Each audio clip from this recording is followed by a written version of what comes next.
Buenos días, amigos!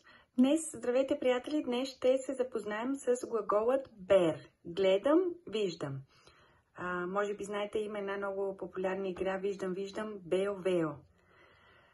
И така, днес ще запознаем точно с този глагол. Започваме. Yo veo. Аз виждам. Tú ves. Ти виждаш. Él ve. Той вижда.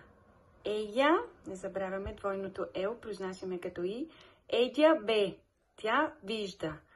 Nosotros vemos. Ние виждаме. Vosotros veis. Вие виждате. Ellos, ellas.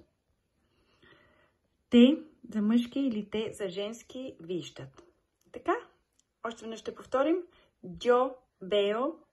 Tú ves, él ve, ella ve, nosotros vemos, vosotros veis, ellos, ellas ven. Ако искаме да направим изречение, ще изглежда така. Yo veo una casa bonita. Аз виждам една хубава къща. Tú ves una casa bonita. Ти виждаш една хубава къща.